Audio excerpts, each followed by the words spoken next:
Hello, everyone. Well, I'm getting a finger. Wait, all right, we got the thumbs up. We are live. We are now live. It is Wednesday, March 20th, 2024. So it is. So it is. So it is. As you can tell, we are not in our usual setup. It is much more evident that I am shorter than Drew. My laptop is out. We're laid back today. Absolutely We're so chill. relaxed. We're so relaxed. If you took like my pulse right now, it'd be at a cool 20. Yeah, just Hibernating. lowering the heart rate, taking about 3 breaths a minute. I'm trying to conserve my energy. Yeah, I'm getting ready to go to space. yeah. No, I'm not. Savannah, our dearest reporter here at CUTV, is feeling under the weather. And it has sort of thrown a wrench in the works for the episode we had planned. But, like troopers, we're here to keep the show running. The show, as they say, must go on. The show, as they say, must go on. Absolutely. And we have some excellent topics lined up. Absolutely. So, obviously, as if you could not tell by his beautiful voice, we have Dru Oja Jay back on, publisher of The Breach, executive director at CUTV. Or some other titles we can throw your way. Sometimes research coordinator at SEAS. Sometimes research coordinator at SEAS. Yeah. Father, dog owner. Trying to make it relatable here. Yeah. I mean, like Mark Zuckerberg, I just gotta find the most awkward way to throw in some reference to the fact that I'm actually a human being. I have blood. I, like everyone else, have blood. Good job, Mark. You're doing great. Yeah. So, the topics we have today. Honestly, it's like I'm happy we're talking about these because I think there has been kind of like a flood of really interesting Montreal specific news. Absolutely. Going on. Okay, so I guess to talk about today's agenda, we are going to be talking about the strike happening in Mirabel by people who are part of the International Association of Machinists and Aerospace Workers, members of the local 712 division up in Mirabel working for Airbus. They're going on strike. So we're going to kind of get into what that strike is about. Yeah, let's do it. A sort of, I guess just this all the, because I don't know, when I heard about that strike, I was like, oh, cool, strike, let's see what it's about. And there's a lot of interesting currents. I think that the strike is sort of in the middle of.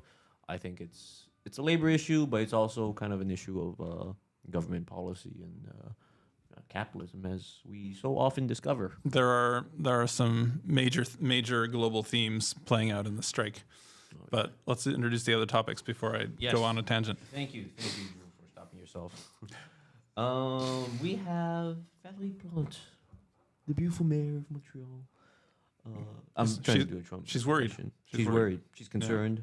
Yeah. She has concerns. She's worried, and she has concerns about the Quebec public transit budget.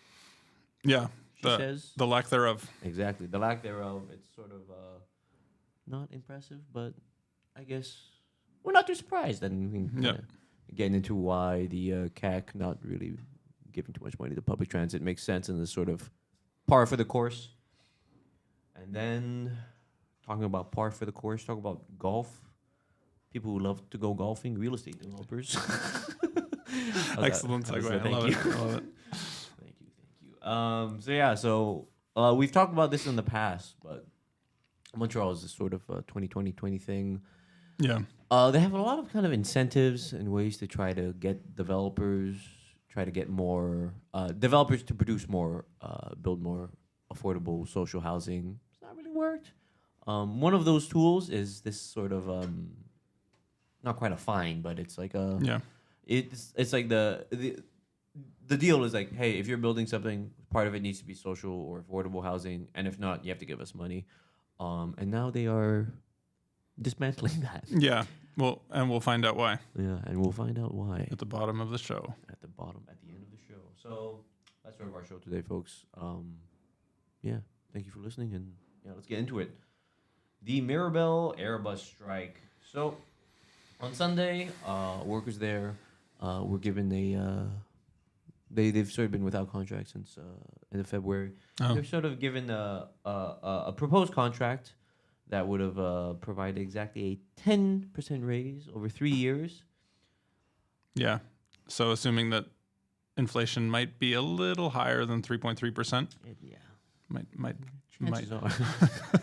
Chances are it's not really going away. So yeah. So that well, raise, you're for starters, you're not catching up with the last 3 years, but yeah, and then you're also falling probably short of the next 3 years. So here's a few quarters for you guys, making our incredibly expensive planes. A de facto pay cut, to be sure. Exactly, yeah, a pay cut in real terms, I think the economists would call it. Mm-hmm. Yeah, so obviously the workers there were not happy, and so they've voted on the strike. There's I think it was a very high percentage of votes, something like 80% or more voted to strike. There's been some action Sunday, immediately on Tuesday as well. Since then, apparently in the union memo, they told the workers that Airbus has sort of changed their tone in negotiations. The news of it kind of broke worldwide, naturally, given that Airbus is this big French company. A lot of people always have their eyes on the aerospace field. It affects a lot of people. So can I jump into it? Please, yeah. There are two big pieces of context here that I think are really important. There's, for starters, you have Boeing, which is the crown jewel of the U.S. aerospace industry. Yeah. They call it a duopoly, right? It's either between Airbus or Boeing that sort of like dominate the market. Apparently, China's looking to make it a triopoly, but they're not. They're not quite there yet. So it really is a global sort of, in terms of commercial airlines, it really is between Airbus and Boeing. And as you've probably heard, Boeing has been having some issues with its planes lately. To put it lightly. It's one thing to have like popping off in mid-flight. It's one thing to be like, my car is having issues. Yeah. It's another thing for like, the plane is kind of like not really working. Yeah, let's get into a metal tube and go up into the thousands of feet into the air and just see if things work. I mean, we can always pull over to the side. No, wait, I guess I guess there's no service station up here. You can't really call CAA or no. It's pretty much you're flying with what you got. So, long story short, doors are popping off, landing gears failing. All these issues are happening with Boeing, and that basically stems from shareholder capitalism. I mean, you basically have a situation where for the last few decades, Boeing has been, like, to the extent that they moved their headquarters from Seattle, where they actually have factories, to Chicago, where they don't, for the explicit purpose of having their administrative decisions be further away and not, imbricated in their engineering decisions, so that they could better implement cost-cutting measures, streamlining, as it were, and basically making as many profits as possible by cutting costs. And now we're seeing the results of that, just catastrophic results. And they're squandering a I don't know, almost century-old reputation at this point. They used to have T-shirts that said, "If it ain't Boeing, I'm not going." Like that was, and that was a reference to their safety reputation, especially relative. Now if it's Boeing, I'm not going. Especially relative to the McDonnell, Douglas DC-10, which was fraught, shall we say, with issues when it was a commercial airliner. But yeah, the Boeing acquired McDonnell Douglas, relatively recently, and seems to have taken all the wrong lessons from that merger. And so, their planes are falling apart. And of course, who's the main beneficiary of that? That's Airbus. The one other player. Yeah, exactly. Airbus is incredibly well positioned to kind of benefit off this. And so they're anticipating, I would have to imagine, if not already seeing, a brisk business in orders for their A220. And the other piece of context, which I will tell you about in a second, because you have something to say. Yeah, thank you. I think there's one thing I want to know too, is like Airbus is well positioned for this, not only because there's like to connect it back to Montreal, not only because they're sort of like just the other player, but the specific kind of model of Boeing plane, the 737, it's kind of like one of the, it's like an aging part of a lot of like airlines, right? So it's been around so long, and part of the issues is this thing where it's like it's getting old, right? It's just like it's coming to like wear and tear, and they're trying to like kind of keep it in like in service, but it's clearly like it's come at a great cost to safety over profits. A great cost to safety in pursuit of profits, in pursuit of keeping that plane, whatever, like running as long as possible. Boeing, no, not Boeing, Airbus has a model of plane called the A220, and that was made to be the sort of inheritor or the replacement for 737s. Oh, it was okay. Yeah, they're anticipating that it would be that it was kind of like it's reaching a certain age that there's gonna need airlines are gonna want sort of smallish aircraft that are like 110 to 150 seats. These are not usually significantly more efficient. Exactly. Yeah. What's interesting is that one of the progenitors of the A220 was sort of like billed as like the most fuel efficient plane, right? So I mean, part of that is like the 737, the Airbus A220, they're sort of like 110, 150 seats, single aisle. It's like one of those classic like 3 seats on one side, 2 seats on the other side. And Airbus makes those in 2 places: Mirabel, just 45 minutes north of Montreal, and Mobile, Alabama. Wow. The Montreal one, I think they produce like 10 a month, but clearly Airbus is expecting much more orders. They've announced just a few weeks ago that there's sort of at least at the Mirabel production facility, they're sort of trying to ramp up production to something like 14 planes a month. So yeah, I think they're in. So congratulations to the workers in Mirabel. Shouts out. For taking advantage of their position and realizing the leverage that they have. Yeah. No, exactly. Yeah, they knew kind of the position there, and they knew the position of the company, and they know that they are gonna get the short end of the stick. You're gonna say something. Sorry, continue. Well, there's just some really interesting context here, which is that the A220 is actually formerly the C series. Is that right? This is correct. Yeah, this is correct. So it's so this is actually a homegrown. Homegrown, a major feat of Canadian engineering, but also subsidies. So significant subsidies have been put into, what was originally the Bombardier C series. Bombardier itself being an interesting example, they've received billions in subsidies going back to the 60s, propping up their business.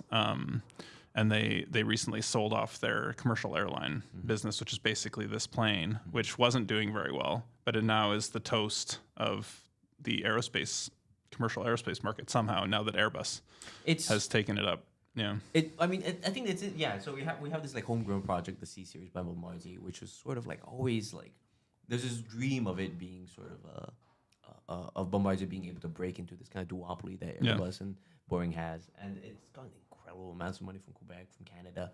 Never really was profitable. But even then, what's interesting is like Airbus, they bought the Bombardier stake. It really the whole acquisition of it is its own story, but it still remains unprofitable. I think the company is thinking that it's going to be unprofitable until 2026 or 20. Even some estimates have it at 2030. Right? Which is why they're eager to depress wages. Exactly. To so speed that up. Always speed up that profitability breaking point. No, exactly. That's precisely it. No, that's precisely. Yeah.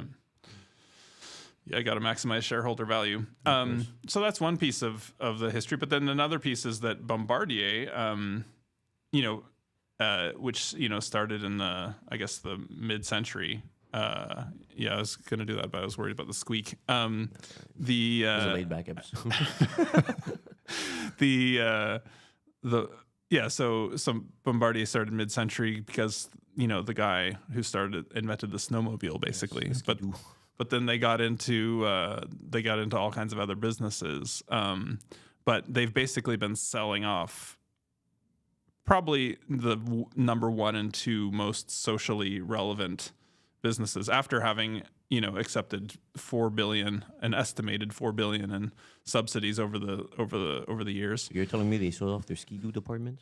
I'm telling you that they sold off their first. Well, the most socially relevant one would be their train division, which they sold off to a French company called Alstom just in 2021. But then, obviously their commercial airline business has also been sold off and is now this.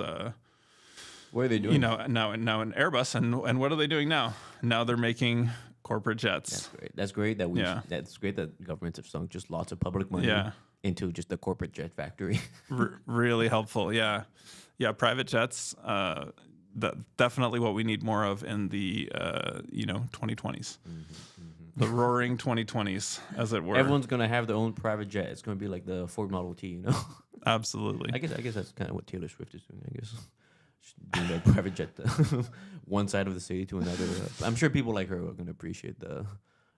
Yeah, well, I don't know. I think Taylor Swift seems to have acquired her private jet, so I don't know. Well, it'll be the new layer of billionaires and trillionaire and multimillionaires, 100 millionaires, who come out of the latest enlightened economic policies of our fearless leaders, who will be buying. I was calling them scams and pyramid schemes. People who bought Bitcoin early, will now be people who bought the dip. Will be buying high and flying high, as it were. So that's another piece, but I feel like just to focus on the Airbus piece, Quebec still has a stake of about $1 billion.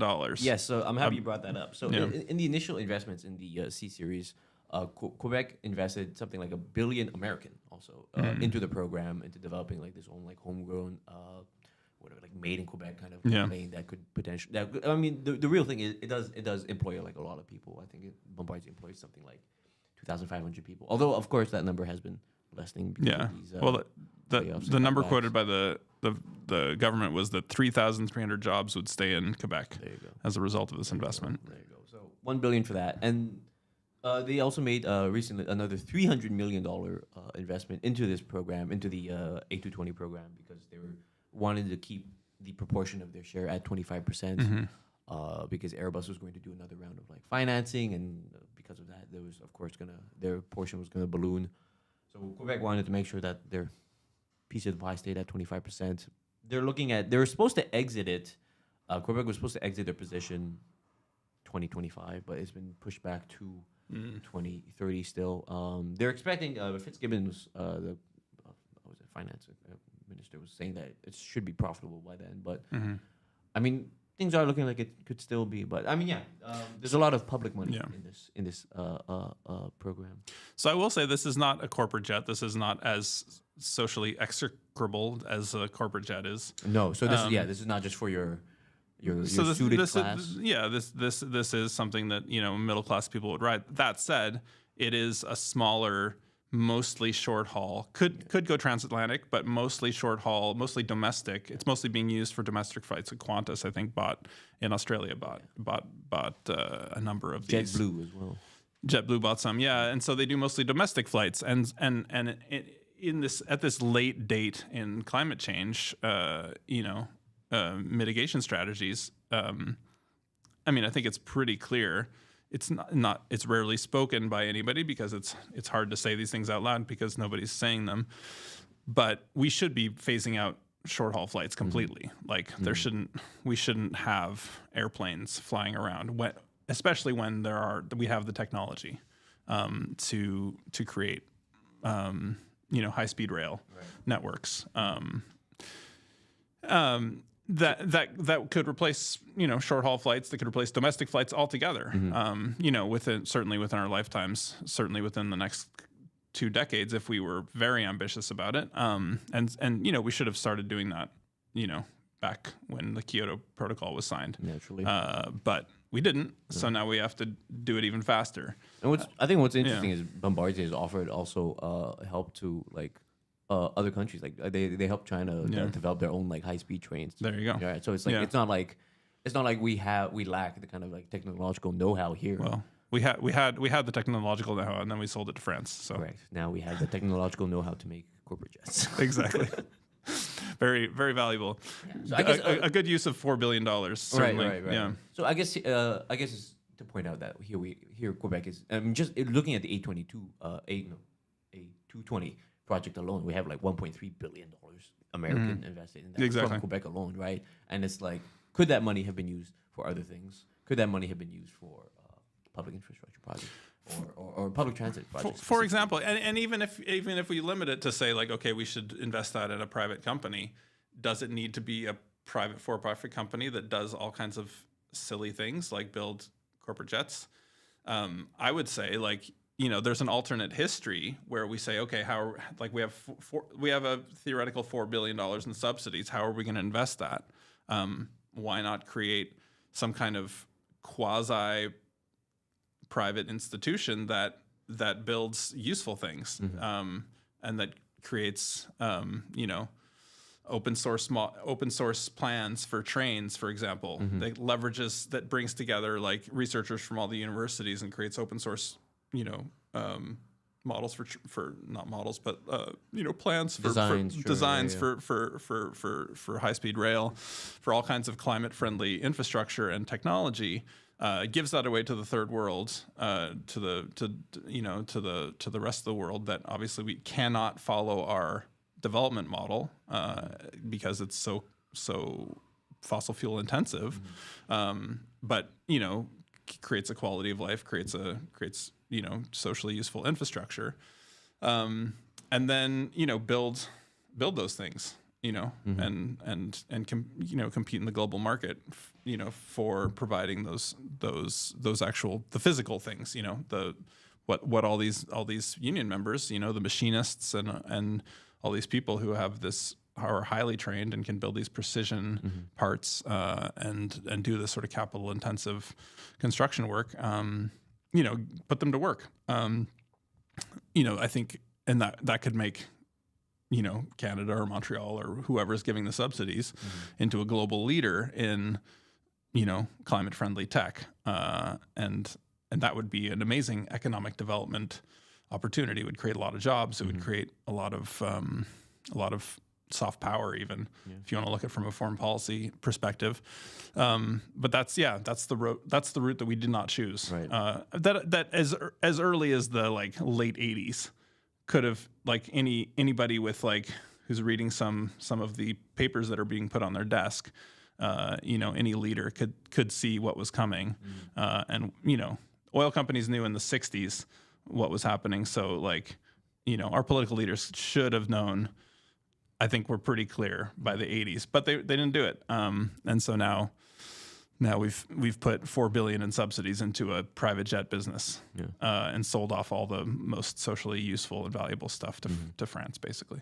Back in 2017, you wrote an article about nationalizing Bombardier. Yeah, I'm kind of curious. What do you think? So I feel like you're touching on some of those kinds of key points, right? About having these having so many and this is to say this is not only Bombardier. We see this in so many different industries. The main one that comes to my mind is telecoms, right? We have all this public money that is put into literally setting up the infrastructure that then we just hand over the keys to these companies for. I'm kind of curious about this kind of. I do think there is this kind of really there's this great utility in having this kind of I guess not quite in house, but locally available, this locally. This local labor population that we can draw upon their intelligence on these kinds of issues to build these things here, right? Not to have to rely on other countries for that. I'm kind of curious what's changed, you think, about this pitch to nationalize Bombardier since 2017 when you wrote that initial piece? Well, for one, they sold off all their relevant and useful things. So it's nationalizing a private jet business. At the point that it's only a private jet business, or maybe they make some 4-wheelers or something. But at that point, it's time to shut it down. It's cut your losses. Retool it, maybe. Yeah, you could retool it. You could, you can certainly put the private jet infrastructure. But you're talking about some overhead. You have to invest, so it's hard. But certainly, there's relevant skill sets there. But you're talking about an overhaul that's going to take years. But you're right. Yeah, you shouldn't shut it down. We should retool it. And this is the same thing with all the arms manufacturers that that are the sort of quiet mainstay of Canada's economy. I mean, even right here in Laval, you've got people making landing gear for F-35s that are bombing kids in Gaza. Like these are not socially useful things, but they could be. Those people could relatively easily be retrained to do stuff that we actually do need, which is creating I don't know, light rail infrastructure in Gaza, for example. I think General Dynamics has a factory of like 2 hours north of Montreal where they make like bullets for NATO. And I guess it's interesting to think about the kind of like, I guess the after the nationalization of these kind of companies, if that were to happen, how are they retooled? How do we kind of use that kind of like engineering know-how? I mean, I think we have to expand our imaginations. You give them so at the high level, it's not straightforward. Right. But I think what you do is you hand it over you empower the workers as much as possible, and you give them a socially responsible mandate, and you say, okay, let's, we've been dilly-dallying for 50 years now. It's time to it's time to put our talents to work, building the most climate-friendly tech possible. And so I would say just give them like a 10-year window where it's like, okay, we're phasing in worker control, we're phasing in a green mandate. We are, building links with nonprofit institutions like universities globally as well as in Canada. We're mobilizing the sort of, it would have to be part of a general mobilization of the knowledge and sort of practical know-how infrastructure of the country, and really just whatever's available to meet these challenges head on. Because when we're talking about a transition that's just the massive and an absurdly short window if we're gonna even preserve like half the species on the planet Earth. It kind of reminds me of that. There's that. Do you remember the GM plant in Oshawa? That was was GM announced that they're closing the plant, right? And like the workers there actually were like, no, we can use this plant to like make like if the government bought it, we can use this plant to make like we can retool it to make electric vehicles, right? So exactly. It's like you see, I think through that you kind of see this thing you're looking at, where like if you give them the autonomy, the kind of a mandate with more social, environmental kind of goals, and their workers are absolutely incredibly well placed to know how to use their tool set and their know-how. Yeah, I mean, I'm not going to say there aren't challenges to turning things over to the workers and empowering them, but there are also potentially tremendous advantages. I mean, workers, once they own a factory or once they own a company, even like Bombardier, they're not going to cut 12,000 jobs and give the executives millions in bonuses. That's not something they're going to do, but that is something that Bombardier did right after it got hundreds of millions in subsidies. So that's what prompted the article in the first place, because that's what they do over and over again. Is they're totally frivolous with the thing that they're supposed to be providing, jobs, and they're very, very aggressive and greedy when it comes to getting the subsidies. And so I think we could just get better bang for our buck as taxpayers, as governments, representing taxpayers, to say like, okay, let's start some experiments with worker-owned institutions that have a social mandate, that create open source plans. Maybe we're not going to make the most money, but we are going to create knowledge centers. We are going to create secondary industries where people developing. When you have a lot of people working on something and creating knowledge that's useful and circulating that knowledge, especially in that sort of open source paradigm, you are all of a sudden there's all kinds of businesses that are going to pop up and say, okay, well, we're going to refine this platform and we're going to create this little piece and sell it globally or whatever it is.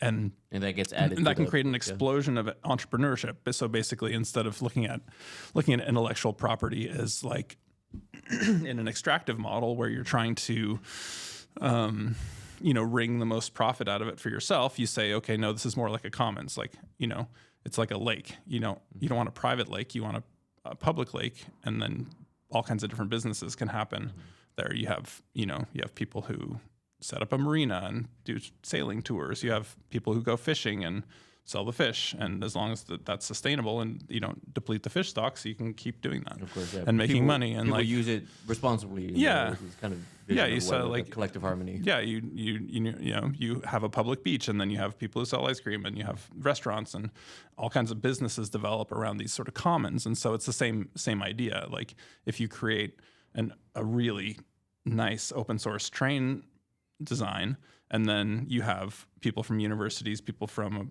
some kind of worker co-op, publicly funded worker co-op, like constantly refining those and working on them and making that the best high-speed train in the world, or the best set of train designs in the world, then you're going to attract other businesses that are going to come and like, create variations on that and then sell Build off those, of it. or like provide technical support for the people like implementing that. And, and this is a sort of well-known business model in the open source world, where open source software just makes sense because, the design is just better when you have more people working on it and refining it and adding their own Our stuff. own broadcasting software is open source. Exactly. Yeah. OBS. Shout out to Open OBS. broadcasting software. Our producers throwing up the sign of the horns.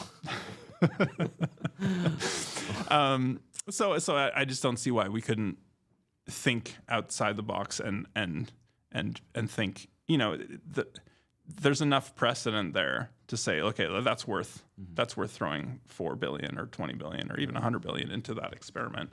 And the worst case scenario is you learn a lot and create a lot of useful knowledge that improves the planet. Like that's the worst case scenario.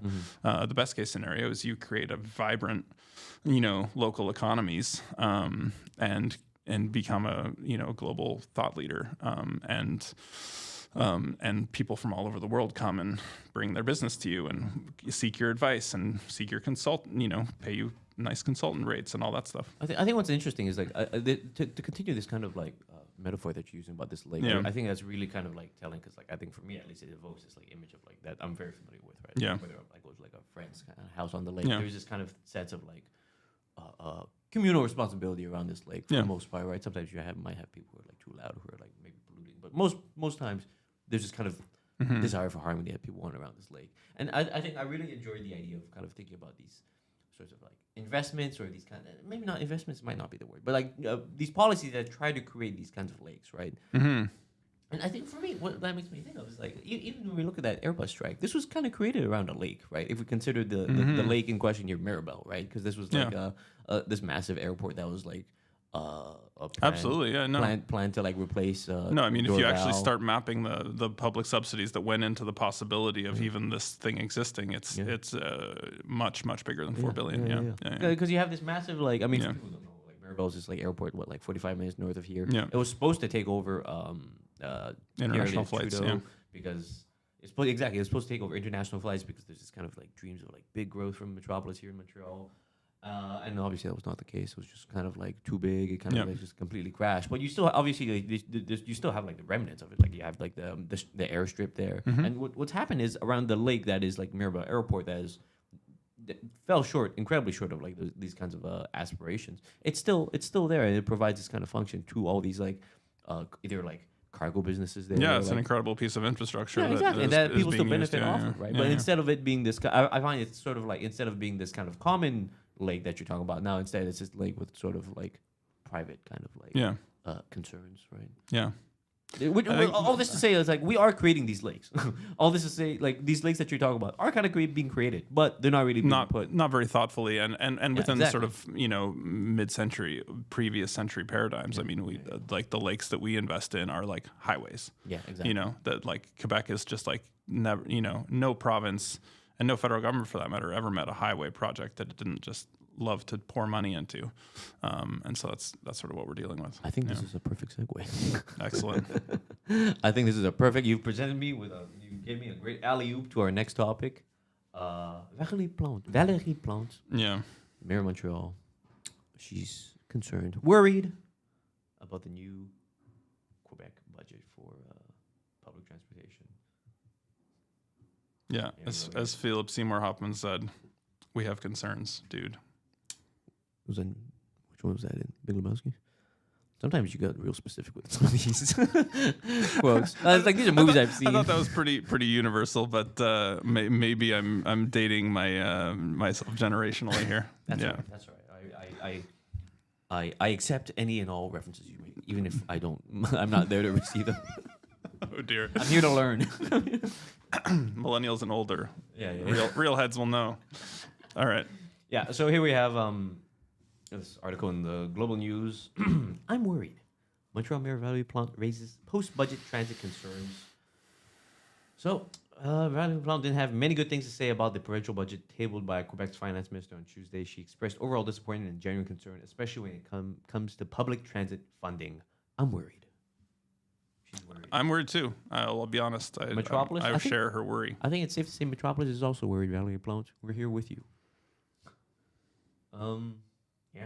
Well, I mean, obviously, I guess, let's go off that. So, I guess there's a couple things here. So, the CAC not really providing funding for public transit. I think the funding that is there, the article goes on to say, is incredibly status quo. Yeah, so 13 billion over 10 years is status quo according to, what's this guy's name? He's an expert.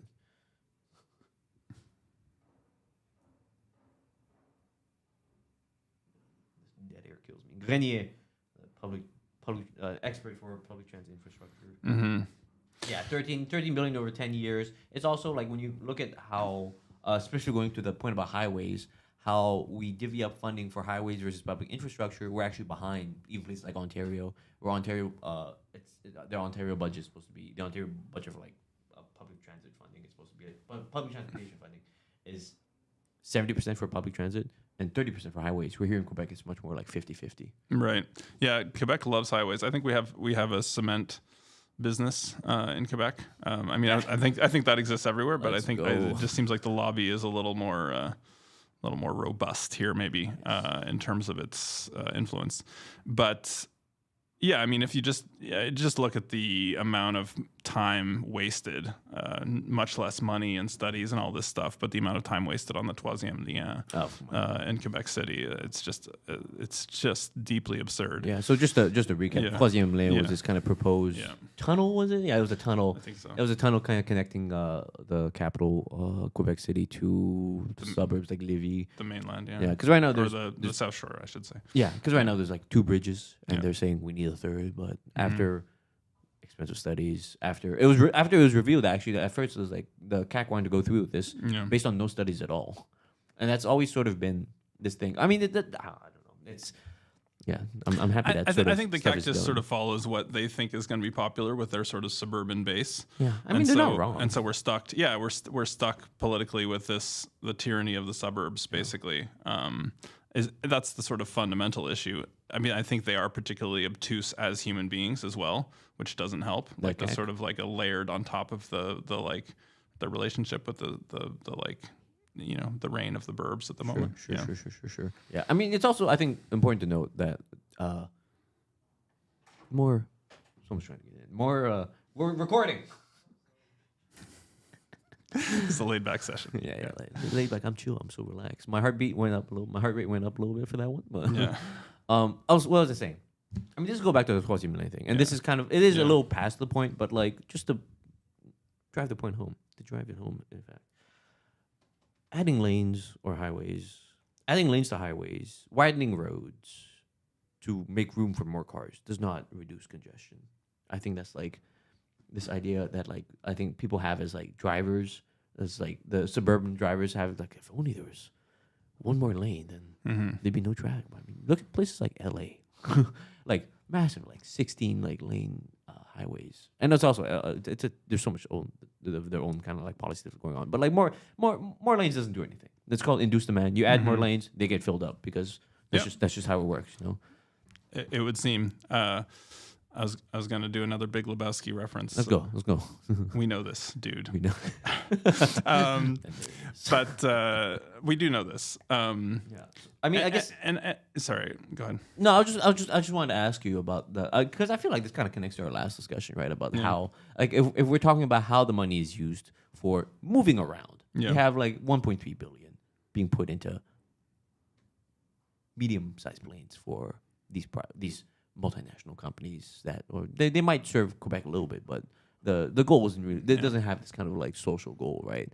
And I guess, and here we are hearing about Valérie Plante being concerned about the lack of funding, and I guess to me it just it just shows the difference. Yeah, I mean the CAC doesn't have any seats in Montreal, or if they do, they have one. They have one. One right on the tip of the island. There you go. So the CAC has one seat in Montreal. So there you go.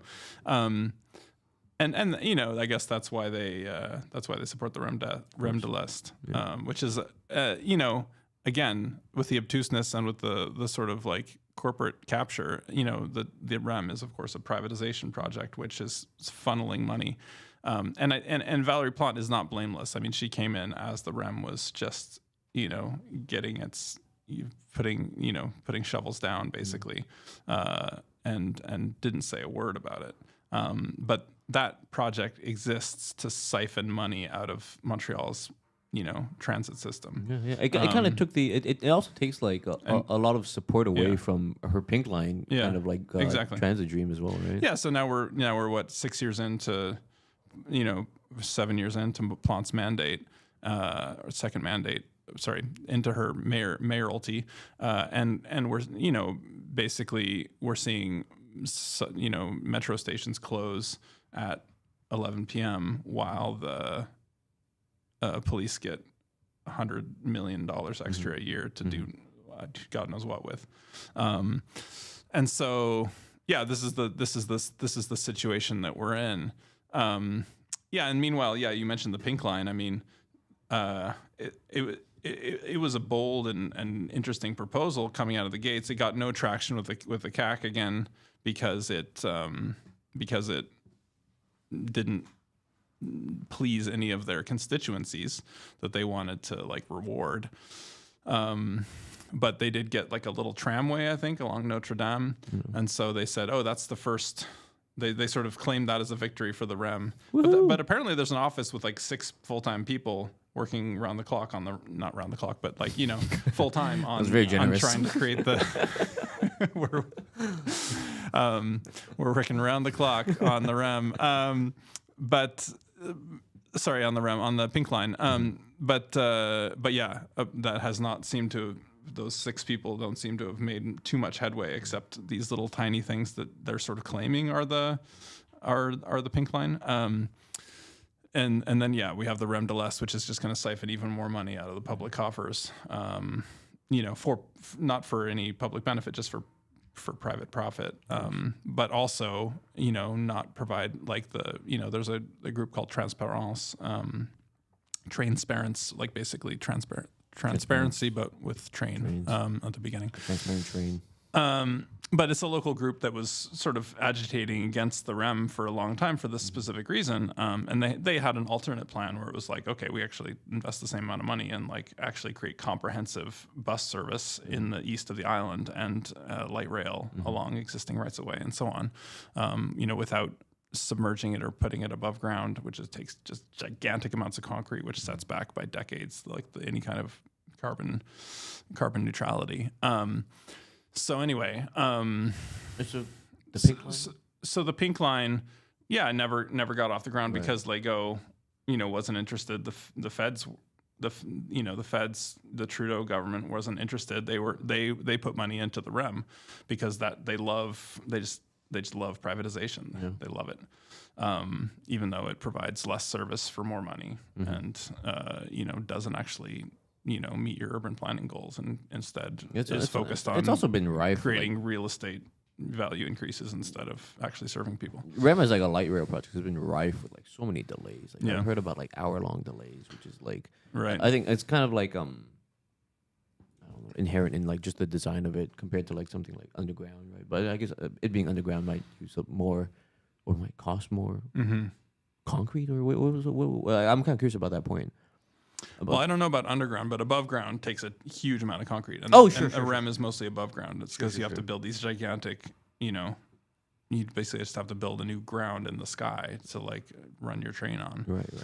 So yeah, the amount of concrete. But again, that's you know, friendly to the Quebec concrete business. They love it. We love our concrete. If the show's canceled, it's gonna be because of them.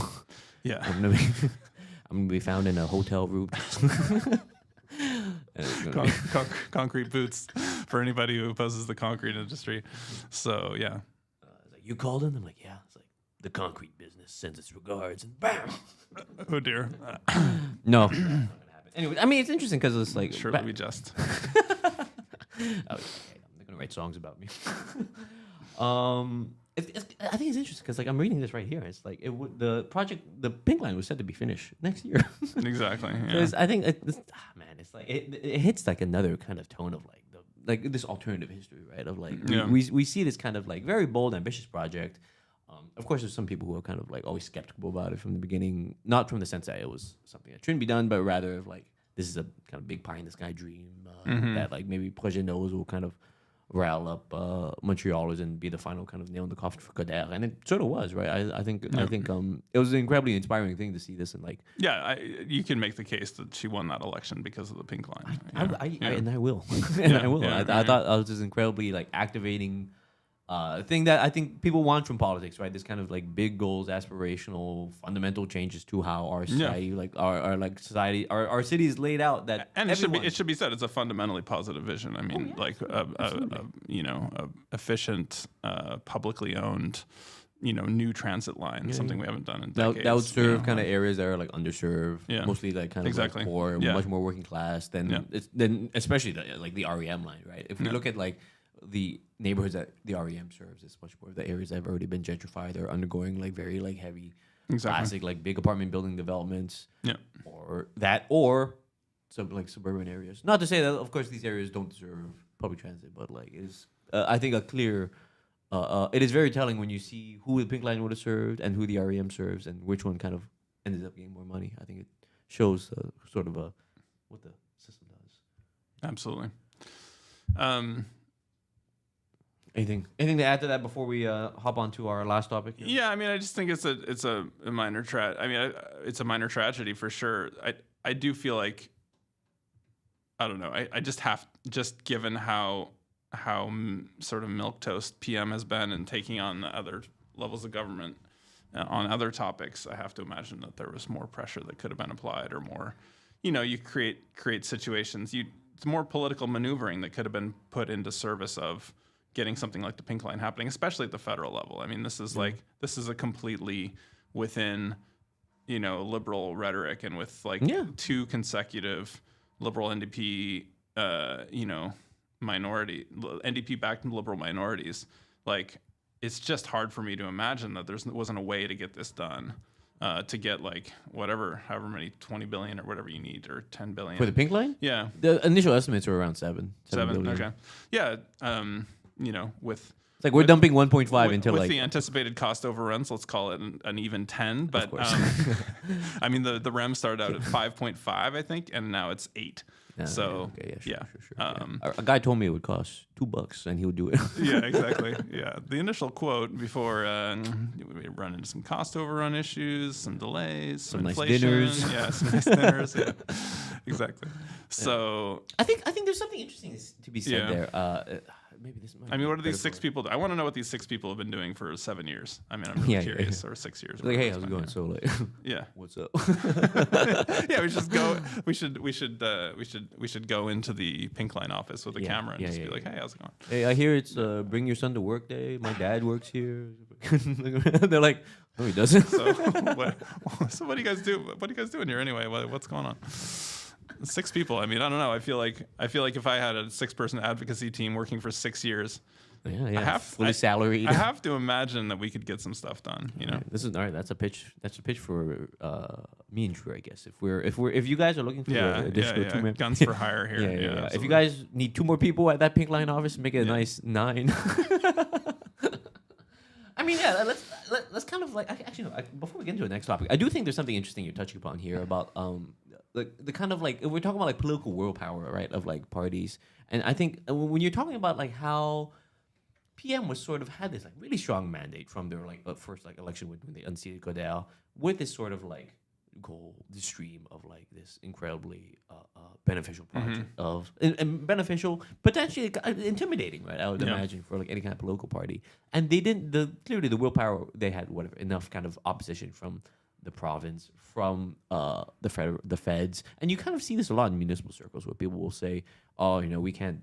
Our hands are tied. We can only do so much." And I kind of wonder, like, to me, I'm starting to think about just like in terms of like who these people are, what kind of material lives they live, and how their relationship to the idea of like political leverage, right? I don't think that they have much access to whatever like experience would give them a better knowledge of like, or even like a bigger appetite of what can be done politically, right? Because it's like for them, it's like we tried. Whatever. There's not like for them, maybe there's not much at stake. They can kind of go back to like falling on like resting on their laurels, going on to like more like smaller projects and stuff like that. But I kind of wonder what it would take for a municipal party at least to have that kind of political willpower. Because I think there's been I've like spoken to some people who've worked in municipal politics, and like if you compare it to like other kind of like I don't know like any kind of like civic organization, like something like I mean a union is kind of easy to. No, I get where you're coming at. Right.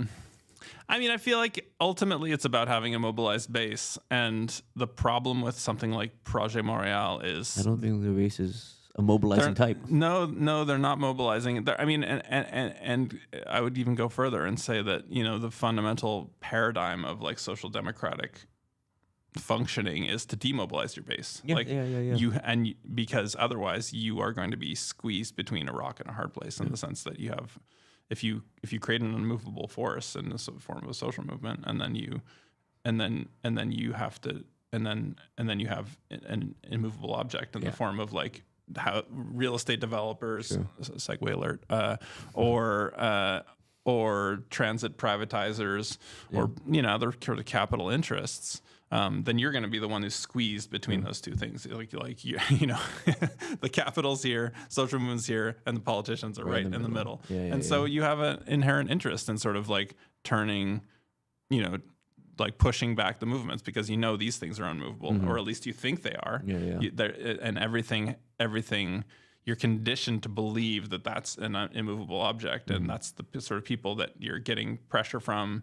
They own the media, and so they're constant.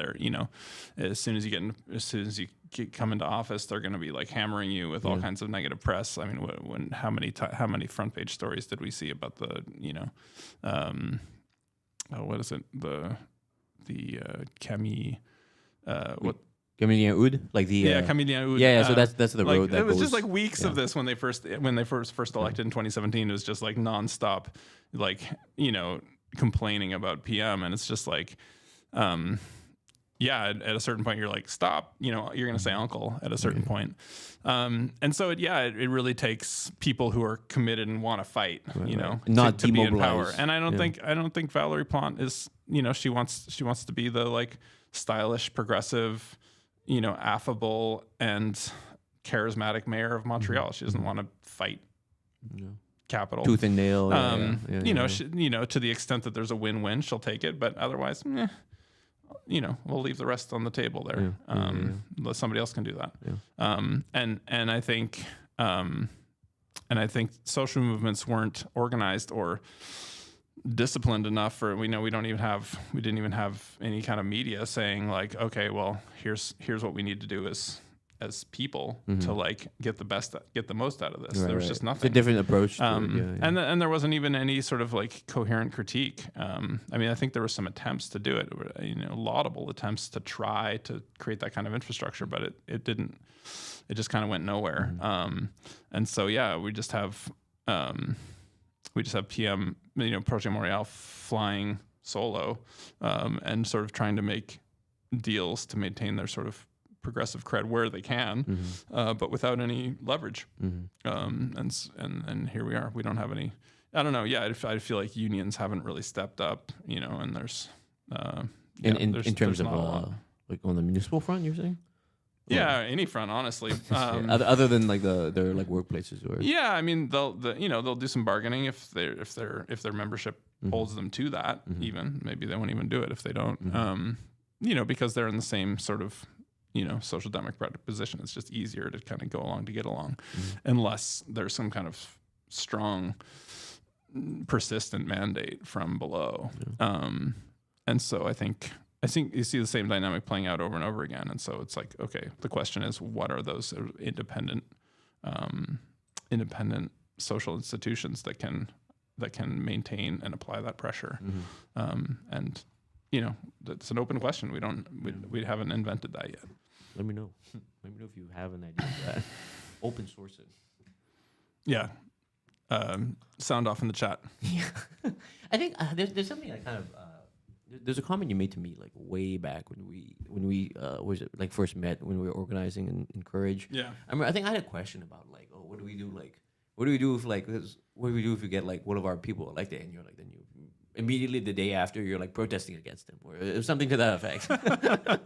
Keep the pressure on. Not quite, but yeah. I mean, if you get one person elected, if you get a government elected, yeah, I think you have to protest, not against them, but certainly very directly for the things that you want them to do, and hold them accountable. You can't demobilize at that point, and I think that's what happens in whatever context this is, when we elect a slightly more progressive, like, people were like, even when Biden was elected, like people were partying in the streets, or like when Trudeau was elected for that matter.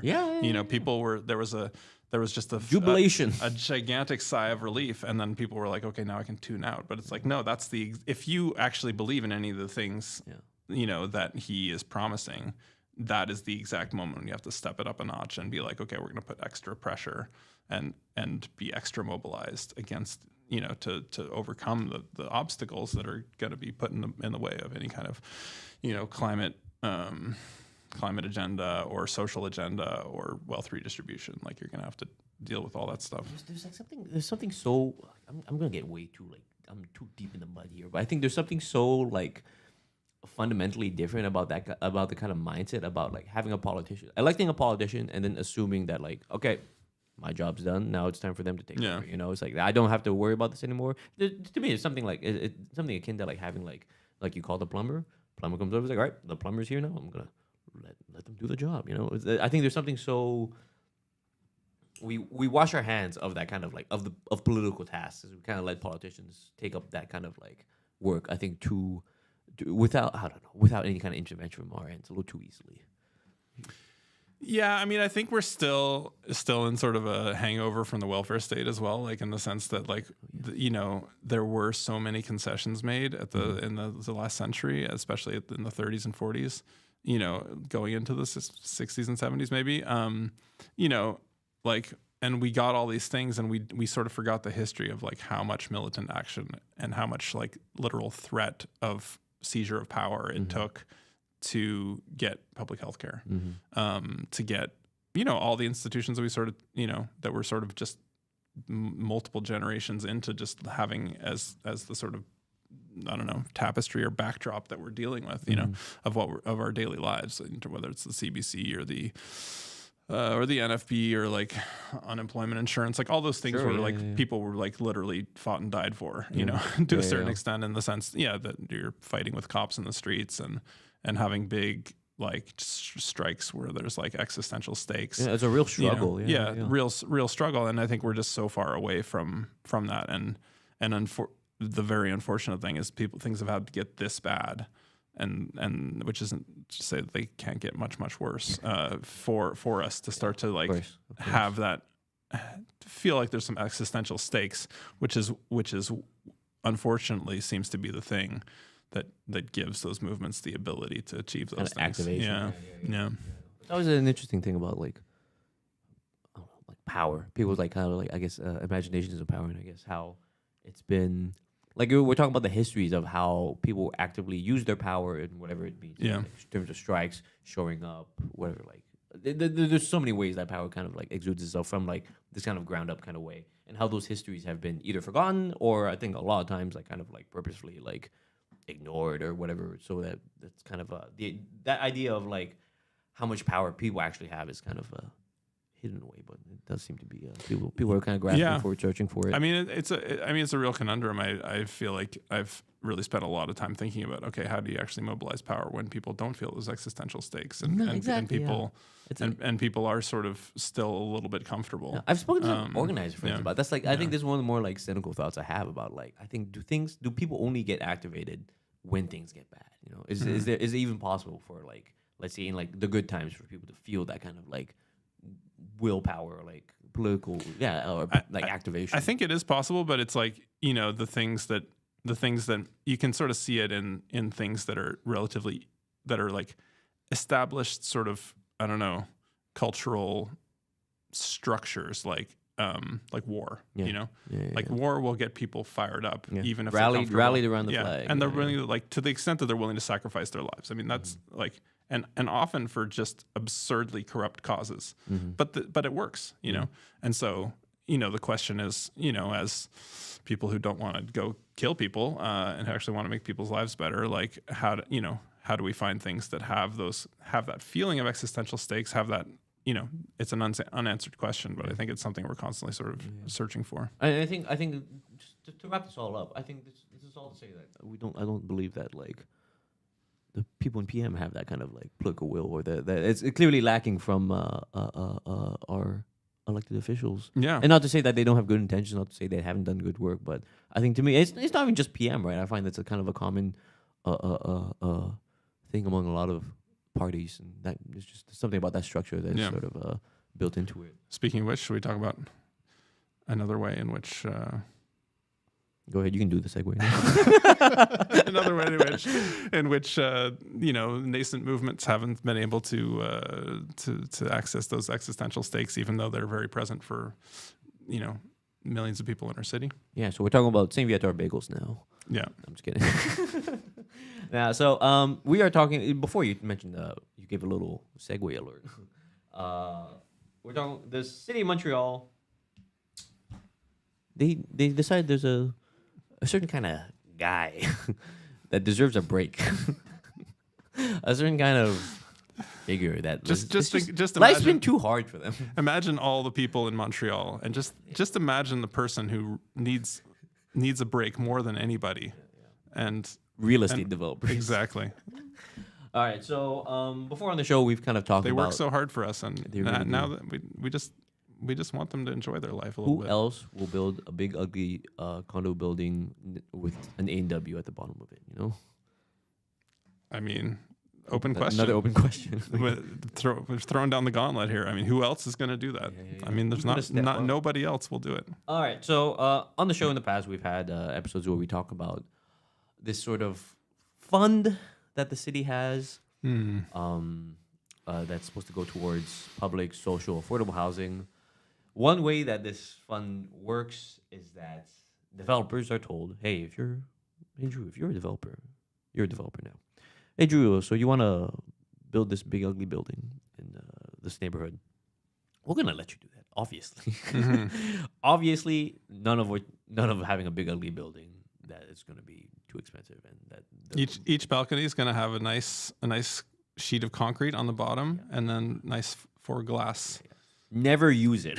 Yeah, and nobody, you'll never see anybody on it. Yes. Oh, I think I made the point that these condos kind of remind me of Norwegian prisons in the previous episode. Anyways, so you're building this building, but I'm like, I know me as city worker, not city worker, Projet Montréal administrator. I'm like, I was about to swear, there's a housing crisis, and then I look at you and I'm like, okay, but this developer might be able to help me.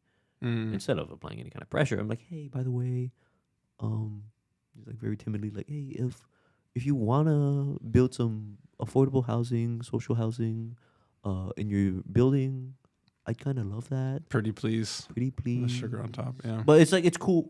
If not, you know. Yeah. If not, no worries. Yeah, if not, no worries. Essentially, it's chill. The if not, no worries is just like like a few $1,000s essentially. Yeah, like exactly. $3,000 to $4,000 of like, I'm not gonna. You're saying I'm not gonna build that, but here's some money for the if not, no worries fund. They're taking that away now. Yeah. They're taking it away. After many years of real estate developers doing nothing, I think they're now being given a break from doing nothing. Exactly. Since 2021, this sort of if not, no worries fund has existed, where developers could kind of back out of even like the non-existent pressure to build social and affordable housing. It was also shown that like none of them chose that option. No one chose to build it. They all chose to pay the little like fine, the nominal fee. Sorry, maybe next time. Yeah. The city has since 2021. I do believe the city has gone. I have the figure right here. 38.7 million from it, but we've enough to build like one apartment building. Exactly. So I think only one building has really come out of that. I'm not sure what the figure is for how many have been built. But now that funding is going to be going away. The city is giving developers a break for 2 years. They're saying, and after 2 years, they're going to, in a staggered kind of way, bring that funding back. Yeah. Bring that kind of option back to pay the fine, but.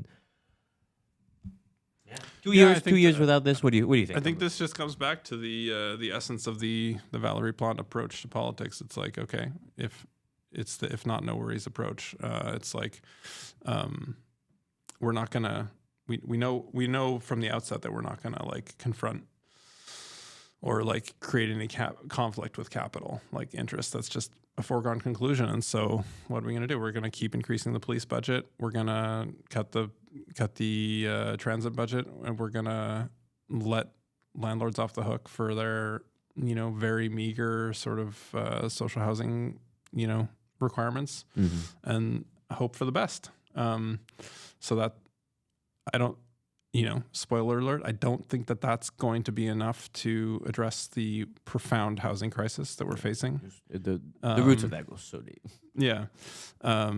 It's not even going to scratch the surface. So this is where we're at. And, I think it's interesting, the movements have applied enough. I mean, the movements are not non-existent. I mean, people were protesting, weekly at a certain point against the CAC's, housing. The lease transfer one, yeah, the Bill 31, where they got the lease transfer and did a bunch of other pro landlord stuff. There were weekly protests against that. So it's not nothing, but again, I feel like housing people see Valérie Plante and PM as a sort of an ally of sorts, and so they get let off the hook a lot because it's in the same way that the Democrats in the U.S. get let off the hook. They're the lesser evil, or they're the all my boomer friends, I guess, my parents' friends basically on Facebook are like posting all these like pro Biden memes, and it's just and every once in a while be like, he's supporting a genocide right now, but the logic is there. It's like, okay, is Trump going to be worse on a lot of different fronts? Yes, he will. And so here's our baseline. Here's what we have to glorify in order to keep Trump from coming in, and that literally includes, starving 1 million kids. If that, so it is, and so the much like Valérie Plante, to her credit, is not starving 1 million kids. I will give her that.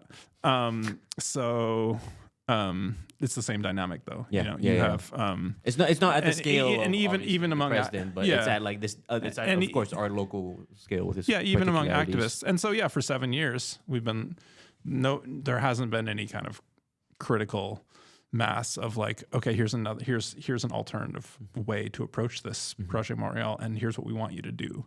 Like that has not happened, which is shocking to me, honestly. Like it's shocking that nobody has gotten it together to say like, in a concerted way, here's what Projet Montreal should be doing, even in the absence of good federal or provincial policy. I think mostly they've just been focused on the federal and provincial, like trying to stave off the worst from those places. And I think that's, I think honestly it's a missed opportunity, because I think Projet Montreal does have a lot of people in it who are sympathetic, and who could become mobilized if some pressure was applied, if there was a framework and an alternative vision. But that just hasn't happened. I mean, I think people sort of just passively accepted that the 2020 thing sounded good. I mean, there was almost no critical discourse about it. It's a little bit shocking to me that like, people just don't talk about it one way or the other. It's just kind of like it's just exists. Cool, we'll see how this works. Yeah, and they'll blast Lego and they'll organize demonstrations about it. But yeah, I would have liked to see a little more of an engagement at the municipal level, because I think there is a lot that could have been different over the last 6 years. But lost opportunities. People have been sort of, I guess, I don't know about satisfied, but maybe put off by the idea that it could be worse, and then maybe they don't mobilize against for that kind of reason. I mean, we have a year left before Projet Montreal may well get kicked out of office. Might not. Maybe she'll get 3 terms.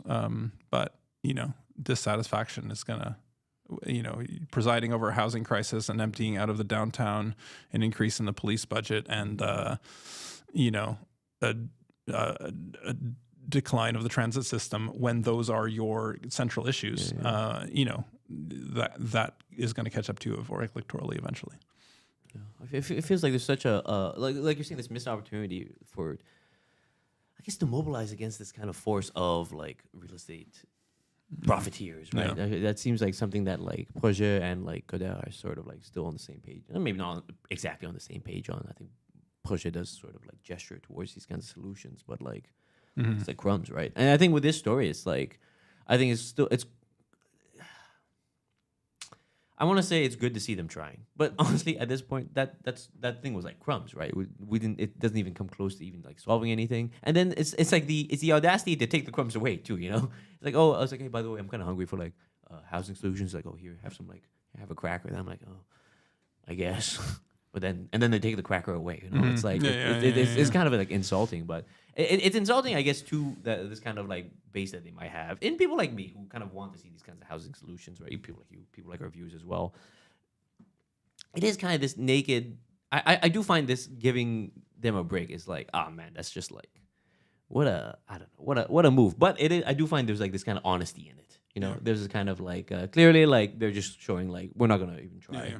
They're showing where they're kind of like where their efforts are, and it is absolutely not on any kind of development front. I think sometimes I hear words about like them developing some kind of like landlord license thing that could sort of be here, but that's mostly like a provincial thing. It's completely like I feel like landlords and I think we should be clear what the policy alternatives are. Like, I mean, you can like the municipal government does have the power to tax property values, and they could tax the increases in property values at 100%, and basically make like to remove the incentive for housing speculation, and then plow that money back into social housing and create their own housing fund. Like, those are all things that are under their control, but the political cost of doing so is just perceived to be too high.